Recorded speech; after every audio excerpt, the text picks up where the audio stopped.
వృశ్చికం వారికి కనుక చూసుకున్నట్లయితే మీ యొక్క లగ్నం వృశ్చిక లగ్నం అయినప్పుడు అది అధిపతి కుజుడు అవుతున్నాడు.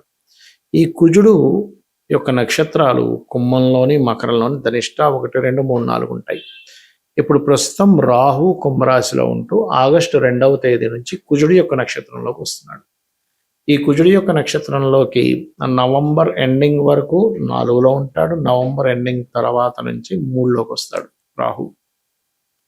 మరి దీనివల్ల కలిగేటువంటి ఫలితాలు ఏమిటి, ఏ దేవత ఆరాధన చేయాలి, ఎటువంటి విషయాల పట్ల మీరు జాగ్రత్తగా ఉండాలి అనేటువంటి అంశాలు చెప్తుంది నేనైనప్పటికీ చెప్పిస్తుంది సాక్షాత్ లలిత అమ్మవారిగా భావిస్తూ ఆ లలితాంబిక అమ్మవారి యొక్క అనుగ్రహం మీకు పరిపూర్ణంగా కలగాలని మనస్ఫూర్తిగా కోరుకుంటూ, ఇక్కడ ఎప్పుడైతే మీకు ఈ కుజగ్రహం 4లో ఎంటర్ అవుతుందో, 4లో కుజగ్రహం మీదకి రాహు ఎంటర్ అవుతూ ఉంటాడు, మీకు లగ్నాధిపతి అవుతున్నాడు. కాబట్టి కొంచెం హెల్త్ విషయంలో ముఖ్యంగా బ్యాక్ పెయిన్స్ వస్తూ ఉంటాయి.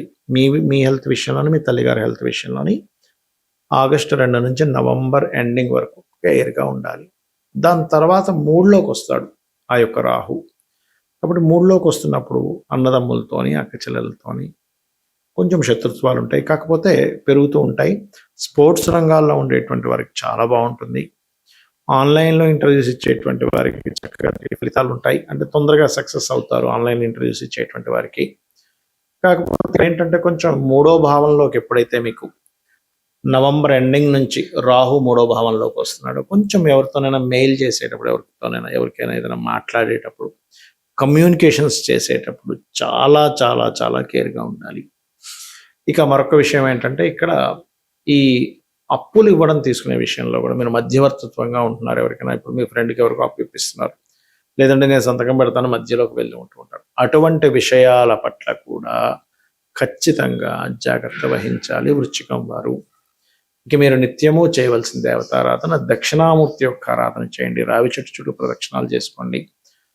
రాహు కేతు కుజగ్రహాల దగ్గర కూడా దీపారాధన చేయండి. అన్ని విధాలు బాగుంటుంది.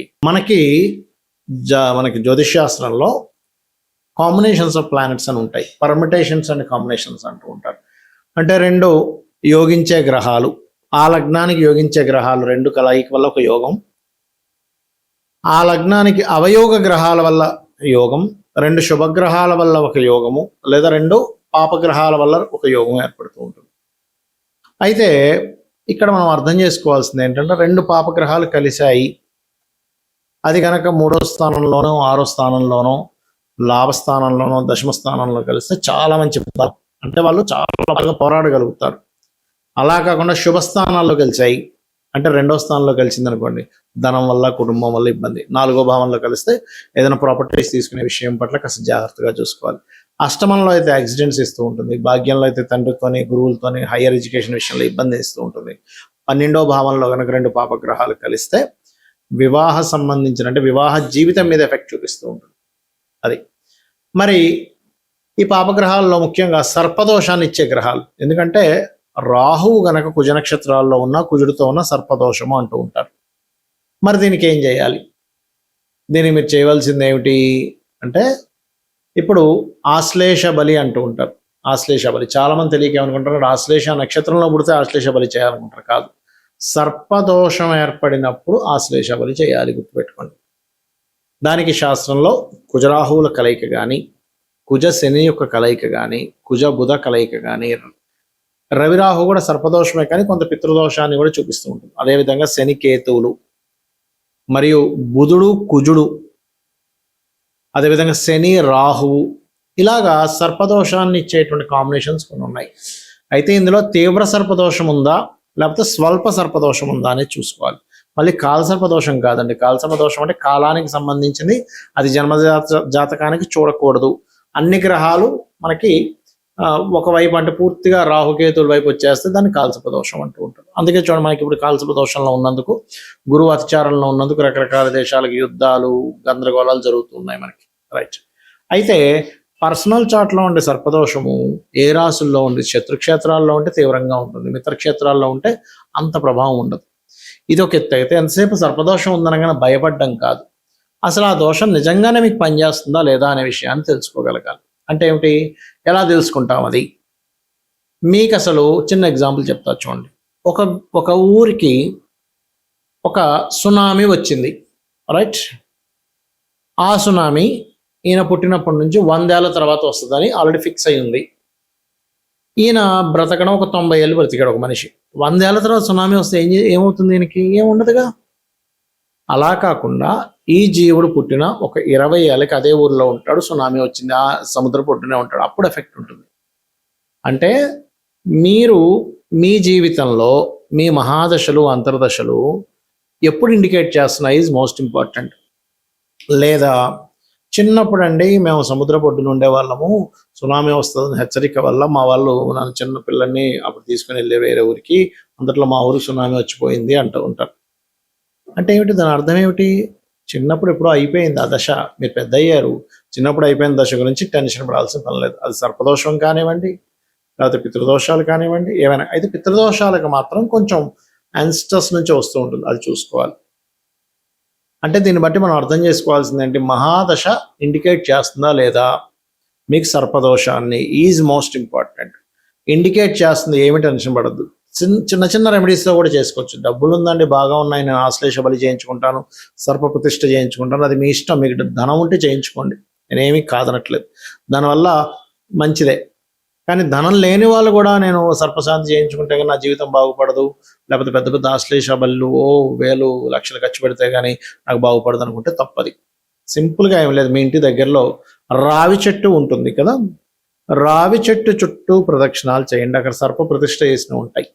చక్కగా ఒక చెంబులో నీళ్లు తీసుకొని దాంట్లో పసుపు కుంకుమ గంధం కలిపిన వాటర్ తీసుకొని రావి చెట్టు చుట్టూ ప్రదక్షిణాలు కనుక మీరు చేసి ఒక 3 కావచ్చు, 7 కావచ్చు, 11 కావచ్చు, 41 పర్లేదు, 21 పర్లేదు, మీ ఓపిక. ఎందుకంటే కాళ్ళ నొప్పులు ఉన్నాయి, 41 చెప్పాను అనుకోండి, అయ్యో గురుగారు 41 ప్రదక్షిణాలు చెప్పారు, నేను తిరగలేనండి అంటే కాదు, 3 తిరగండి సరిపోతుంది.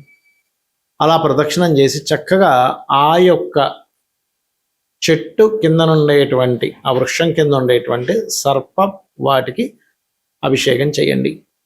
ఖచ్చితంగా మీరు ఏదైతే సర్పదోషం ఉందని బాధపడుతున్నారో, ఏ పనులు అవ్వట్లేదని టెన్షన్ పడుతున్నారో, ఎందుకంటే అది ఒక్కొక్క దగ్గర ఉంటే ఒక్కొక్క ఫలితాన్ని ఇస్తూ ఉంటుంది.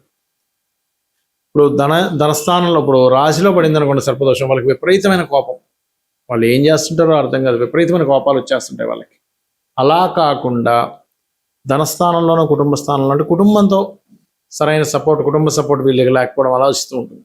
3వ స్థానంలో సర్పదోషం ఏర్పడింది, అన్నదమ్ములు అక్క చెల్లెలతోనే గొడవలు వస్తూ ఉంటాయి. 4లో ఉంది ప్రాపర్టీస్ కొనడం వల్ల, వాహనాలు కొనడం వల్ల, లేదా 4, 8 కనెక్టివిటీలో వచ్చింది సర్పదోషం, అప్పుడు వాహన యాక్సిడెంట్స్ ఎక్కువ అవుతుంటాయి. సంతాన స్థానంలో ఒక సర్పదోషం వస్తే సంతానం ఆలస్యం అవ్వడం, కలగకపోవడం, కలిగినా సరే మిస్క్యారేజ్ అవ్వడం జరుగుతుంటుంది. 6లో ఉంటే పాపగ్రహాలు మంచిదే, కానీ శత్రువు బాధ ఎక్కువగా ఉంటుంది. 7వ భావంలో ఉంటే వివాహం విషయంలో ఇబ్బందులు వస్తూ ఉంటాయి. 8వ భావంలో ఉంటే తాతగారు ఆస్తి విషయంలో సర్పదోషం ఏర్పడినప్పుడు తాతగారు ఆస్తి మీరు డైరెక్ట్గా తీసుకోకుండా దాన్ని అమ్మేసి కొనుక్కోవాలి. అదేవిధంగా 8వ స్థానం కూడా is equal to accident prawns ఇచ్చేది. అదేవిధంగా అంటే లైఫ్లో సడన్ ఇన్సిడెంట్స్ ఎక్కువ జరుగుతాయి. భాగ్యస్థానం అయితే గురువులతోని తండ్రితోని సరైనటువంటి సఖ్యత ఉండదు. అదేవిధంగా మీకు 10వ స్థానం అయితే కెరీర్ మీద ఎఫెక్ట్ చూపిస్తూ ఉంటుంది సర్పదోషం. 11వ స్థానం అయినట్లయితే అనేకమైన లాభాలు వస్తాయి ధైర్యంగా సాహసంగా చేయడం వల్ల. కానీ ఇక్కడ ఏమవుతుందంటే సర్పదోషం ఎప్పుడైతే ఏకాదశంలో ఉందో రావాల్సిన లాభాల విషయంలో కూడా ఎక్కువ కృషి చేయాల్సి వస్తూ ఉంటుంది. 12వ స్థానంలో సర్పదోషం ఏర్పడితే కనుక వివాహ జీవితం మీద దాని ఎఫెక్ట్ పడుతుంది, గుర్తుపెట్టుకోండి.